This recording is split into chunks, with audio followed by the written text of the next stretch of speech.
안녕하세요. 한국사교사 박용국입니다.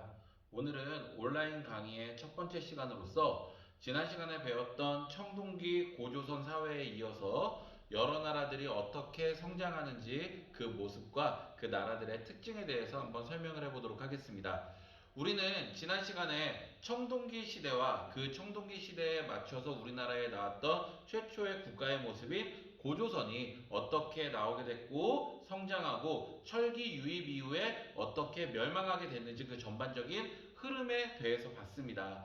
자, 그랬을 때 여기에서 우리가 중요하게 알아야 될 키워드 중에 하나가 이 청동기 시대는 이 군장 사회로부터 시작해서 연맹체 국가가 되어가는 그 과정을 우리가 잘 이해를 해야 됩니다. 이 부분의 흐름을 이해해야 우리가 삼국시대의 고대 국가의 형성에서도 우리가 이해할 수 있으니까 잘 이해해 주세요. 일단 군장사회 같은 경우에는 계급이 발생하게 되면서 여러 군장이 이제 하나의 국가 형태로 나오게 되는 거고, 이 군장이 하나의 연맹체를 형성하는 겁니다. 이 연맹체를 형성하는 이유는 외세의 침입이라든가 영토의 확장이라든가 이러한 다양한 이유가 있을 수 있겠죠. 자, 고조선은 어느 나라와의 전쟁에서 패배해서 이제 끝나게 됐나요? 그렇죠. 이 한나라와의 전쟁에서 패배를 하면서 이 고조선 역사가 이제 끝나게 되었는데요. 그 고조선 역사가 끝난 다음에도 우리나라에는 그 고조선의 영토에 살고 있던 유이민들이 있겠죠. 그 유이민들이 이 한나라의 지배를 받으면서 고통스럽고 힘든 과정에서 그들끼리 모이고 뭉쳐서 하나의 나라를 기틀을 만들기 시작합니다. 자, 그 첫 번째로 나온 나라가 이 부여라고 하는 나라입니다. 이 부여라고 하는 나라의 일단 정치적인 특징으로는 이러한 것이 있어요. 오부족이 연맹하는 형태로 만들게 되는 겁니다. 그래서 왕을 중심으로 마가, 구가, 우가, 저가라고 하는 5개의 부족이 이렇게 연맹을 맺고 있는데요. 이 마, 우, 구, 저에서 보여지듯이 이 부여사회는 이 북쪽에 있다 보니까 농경사회로만 먹고 살 수 없고 목축을 중요시했다라는 것도 이 부족의 이름으로서 우리가 또 알 수 있습니다. 자, 그리고 이 오부족 연맹체 형태에서 사출도라는 단어가 나오게 되는데요. 사출도는 말 그대로 네 개의 부족으로 가는 나가는 길이라는 뜻이에요. 즉 뭐냐면 이렇게 마가, 구가, 우가, 저가를 중심으로 이 사이에 있는 군장들이 연맹을 맺고 생활을 했다. 그 길 안에 들어와 있다라고 생각을 하면 좋을 것 같습니다. 그래서 이러한 부여사회는 오부족 연맹체로서 반농 반목, 농사 반, 목축업 반 이런 모습으로 살고 있었고, 그리고 그 사회의 풍습으로는 영고와 순장이라고 하는 풍습이 있습니다.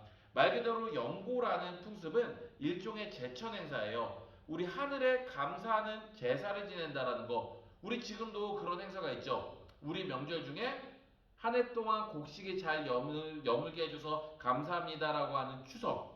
그리고 1년 동안 또 건강하게 해주세요라고 하는 설날. 이런 게 있듯이 이때도 1년 동안 우리의 가축이 건강하게 자라게 해줘서 감사합니다라고 하는 영고라는 제천 행사가 있고요. 그리고 순장이라고 하는 풍습이 있는데, 순장이라는 단어는 모두 다 들어봤을 거예요. 말 그대로 어떤 권력을 가진 사람이 죽었을 때 그 사람이 갖고 있던 노비라든가 그 사람들을 함께 묻는 겁니다. 근데 이 순장이라는 풍습은 권력이 강해야 나올 수 있는 풍습이에요. 그만큼 이 순장이라는 풍습을 통해서 우리가 처음에는 각각의 부족들이 각기 이렇게 그냥 외세의 침입으로부터 막기 위해서 연맹을 형성했다면, 그 중심이 되는 왕이 되는 부족에서는 순장이라는 풍습을 통해서 점차 자신의 권력을, 이 부족의 권력을 강화시키고자 하는 이런 모습을 보였다는 것을 알 수 있습니다. 자, 그래서 우리가 부여라는 나라가 이러한 특징을 갖고 있었다라고 알고 있는데, 여러분은 주몽신화에 대해서 다 알고 있을 거예요. 즉 뭐냐면 부여 안에 여러 부족이 있는데 이 왕의 부족을 위협하는 하나의 부족이 생겼습니다.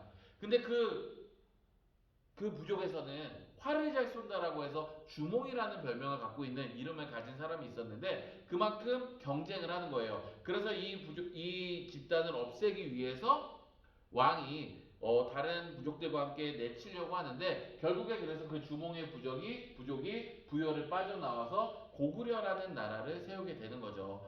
자, 그 고구려도 부여에서 내려오다 보니까 부여와 비슷한 정치 형태를 갖추게 돼요. 그래서 게르부라든가 소노부, 전로부 뭐 이런 5개의 부족이 합쳐서 오부족 연맹의 형태를 갖추게 되었고요. 우리 고구려라고 하면은 역사상 중국과 직접 맞서 싸우고 무언가 상무적인 그런 기틀이 강하잖아요. 그래서 그런 것들이 이 고구려의 뿌리에서부터 나오기 시작합니다. 왜냐하면 고구려는 부여에서 빠져나와서 도망친 나라기 때문에 부여의 침략과 이런 것을 막기 위해서 넓은 평야의 수도를 만들기보다는 졸본성이라 그래서 방어하기 좋은 천연의 요새에 들어갑니다. 그러니까 농경 국가로 살기 힘드니까 결국에 고구려가 선택한 거는 주변의 약한 나라, 조금 더 약한 나라를 약탈하면서 경제를 성장할 수밖에 없었어요. 그러한 것이 후에 수와 당과 맞서 싸우는 이 고구려의 전체적인 문화의 모습을 보여준다고도 할 수 있습니다. 그래서 약탈 경제로 살고 있고 역시 영고와 마찬가지로 이 고구려에서도 제천 행사를 지냈는데 그 제천 행사를 우리는 동맹이라고 불렀고요. 고구려의 대표적인 문화 풍습으로는 서옥제라고 하는 풍습이 있었습니다. 서옥제라는 것은 사위 서자의 집 옥자예요. 즉 사위가 결혼을 할 때, 남자가 결혼을 할 때 그 부인의 집에 가서 일정 기간 집을 짓고 자신의 노동력을 제공해 주다가 나온다라고 하는 뜻입니다. 그래서 이때 당시에는 이 노동력을 중시했다라는 것을 또 알 수 있어요. 자, 부여와 고구려 다음에 옥저와 동해라고 하는 지역을 한번 살펴보도록 하겠습니다. 이 옥저와 동해는 아무래도 이 중국의 선진 문물을 직접 수용하기에는 부여와 고구려라는 벽이 있어요. 그래서 아직까지는 왕을 중심으로 한 연맹국가의 모습이 나오지는 않고요. 이 연맹체 국가의 이전 단계인 군장 국가의 모습을 보이고 있습니다. 그래서 그런 군장을 다스리는 그 장을 읍군이나 삼로라는 이름으로 불렀었어요. 자, 그리고 이 옥저의 대표적인 풍습으로는 민며느리제라고 하는 풍습이 있습니다. 민며느리제라고 하는 것은 서옥제랑 유사하면서는 조금 다른 거예요. 서옥제는 노동력을 중시하기 때문에 남편이 여성의 집에 들어가서 일정 기간 노동력을 제공해 준다라는 거고, 민며느리제는 그 여자아이가 태어났을 때 어려서부터 일을 시킬 수는 없잖아요. 기르는데 돈이 드니까 어렸을 때 아예 우리 집에 데려와서 육아를 우리 집에서 시키다가 성인이 된 다음에 결혼을 한다라는 그런 뜻입니다. 자, 그리고 동해 같은 경우에는 역시 무천이라고 하는 제천 행사가 있어요. 제천 행사 이름 3개 나왔네요. 영고, 동맹, 무천. 그리고 이 책화라는 제도도 있었는데, 책화라는 거는 이 동해에 있는 여러 군장과 군장 사이의 약속입니다. 사유재산을 중요시하기 때문에 다른 군장이 살고 있는 지역에 침범했을 경우에 그에 대한 배상을 하라는 그런 하나의 사회적 제도예요. 자, 그리고 이 동해는 어떤 이 지역에서 나는 특산물이 많았다라고 해요. 그래서 단궁이라고 하는 짧은 활, 그리고 과하마라고 하는 과일나무 아래로 지나갈 수 있는 말, 조랑말 같이 작은 말, 그리고 반어피라 그래서 반만 물고기 모양을 하고 있는 것에 가죽옷이란 뜻입니다. 즉 물개나 바다표범 같은 것에 가죽옷에 특산물이 있었다라고 합니다. 자, 마지막으로 사만이라는 나라를 볼게요. 사만은 여기 적혀 있듯이 마한, 진안, 변안을 합쳐서 사만이라고 부릅니다. 이 사만은 역시 옥저 동해와 마찬가지로 아직 연맹왕국으로서 왕이 존재하진 않습니다. 그 군장을 다스리는 군장을 우리가 신지와 읍차라고 불렀고요. 이 사만의 대표적인 특색 중에 하나는 소도라는 것이 존재를 했다라는 거예요. 이 소도라는 건 뭐냐면 하나의 신성구역으로서 이 지역은 범죄자가 들어가도 정치적으로 어떤 죄를 물을 수 없다라고 하는 신성구역입니다. 즉 왕이 어떠한 권력 혹은 군장이 어떠한 큰 권력을 갖고 있어도 이 제사장의 어떠한 신성구역으로는 함부로 들어갈 수 없다. 그래서 제사와 정치가 분리되어 있는 재정분리 사회였다라는 것을 우리가 또 알 수 있습니다.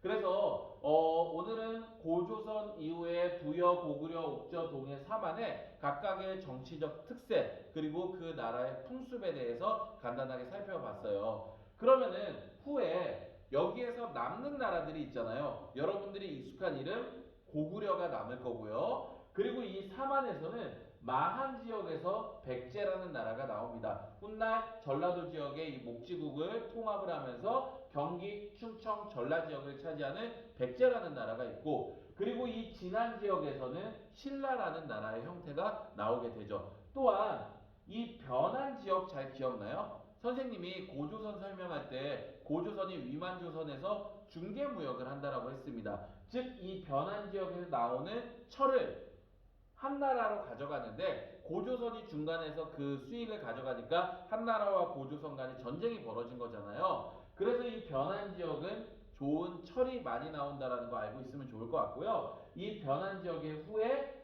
가야라는 나라로 성장을 하게 됩니다. 특히 가야는 금관가야라고 하는 것과 대가야라고 하는 것이 있는데, 이 가야는 고구려, 백제, 신라와는 다르게 중앙집권 국가로는 성장하지 못해요. 그리고 그래서 부여나 고구려처럼 연맹 왕국의 형태로만 발전을 해서 나중에 신라에 의해서 멸망을 하게 되는데요. 그래서 그때 연맹 왕국의 중심 왕 역할을 하는 지역의 그 군장이 금관가야 지역이었다. 그게 후에 신라의 침략을 받으면서 대가야 지역으로 왕의 세력의 중심이 옮겨져 갔다. 이렇게 이해하면 좋을 것 같습니다. 그래서 오늘 이렇게 고조선 이후에 여러 나라의 성장, 그 나라들의 풍습, 그리고 삼국시대가 나오게 되는 기틀까지 이렇게 설명을 했습니다.